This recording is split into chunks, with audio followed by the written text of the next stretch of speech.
While the international community tries to investigate the Malaysia plane crash in war-torn Ukraine, some families fear they will never recover the remains of their loved ones who were killed.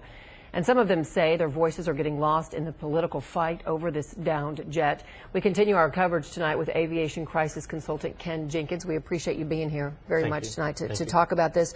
Let's talk about those hundreds of families who are waiting for the return of their loved ones. There's no time frame for them to get those bodies back. This has got to be so difficult, like the grieving process can never start for them. And you're exactly right. The grieving process can't start for them. And the difficulty outside of the tragedy itself of having a plane shot down by a missile is then to see their loved ones laying in a field and people walking around the field with no regard to the bodies that are there or the personal belongings there. So they can't really move forward. They can't have a burial until those bodies are returned. And after sitting out where they've been out in the elements for 4 or 5 days, it makes the identification process even longer. Well, it's just like kind of like a second assault. Like they are being victimized all over again. To see the bodies in the field, to hear the description from reporters and investigators who are out there of the smell in the air, to see belongings rifled through and looted. It's horrible, really. It's probably one of the worst cases of second assault that I've seen, where you have the first assault, which is the accident itself. And then the second assault and the third assault and the fourth assault has certainly occurred here, such as the personal belongings, where you even had a reporter today from the UK that was going through luggage and showing the items and then said, almost as an afterthought, I guess we really shouldn't be doing this. Yeah, I guess not. And family members are watching this, and what if you look at that luggage and you think, that's my loved ones, that's my daughters, or that's my sons, and now they want to know if they're ever going to get it back, and yet here are people that are desecrating the scene. So lots of questions, wondering about belongings, wondering about the bodies. Are they getting any answers, these families, from Malaysia Airlines? Well, the families are getting information from Malaysia that Malaysia knows to be accurate and true. Now, there are a lot of questions we're not sure that's accurate and true. So Malaysia Airlines can only give the information that most of us are probably hearing on the news.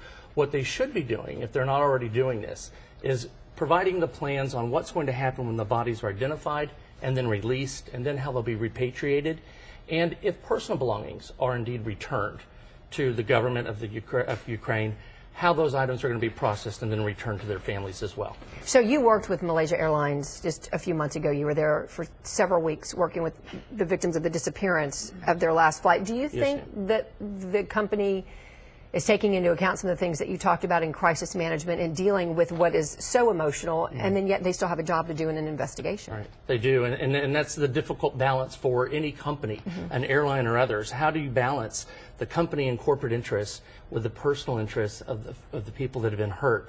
And I think what we're seeing now with Malaysia Airlines, I hope, with what's going on in Amsterdam at the hotel where the family members are, is this information is being provided to them. It is the #1 thing that family members want in the aftermath of an accident, is information. And if Malaysia Airlines has learned anything from 370, is that they better be providing that information to these families today. But this, too, seems like a whole different situation. I mean, you've got the politics of this. You've got President Obama saying, listen, who is hiding what? Let's open up this crash/crime scene. Let's open it up. Well, and I think everybody wants to see that, but particularly the families. But the first concern, I think, for many of the family members is the investigation piece will come second. They want their loved ones back now. True. They want to be able to have a burial or a cremation service and a memorial service so that they can start to move forward, pay respects, first of all, to their loved ones, and then be able to move forward with the event. In most cases where it's an accident, it can take a year or so to get the information as to what caused the accident. Well, we already know what caused it in this particular case. So I don't know that we're going to find any real surprises from the black box recorders that are going to help the families move forward. They've already seen what happened. Right. Ken, I appreciate you coming in. This is always just such a horrible time we have to talk to you when things like this happen, but thanks, because it's providing some insight to what those families are going through, and then what we really globally can do as we watch on. Thank you, Heather. I appreciate it. Thank you.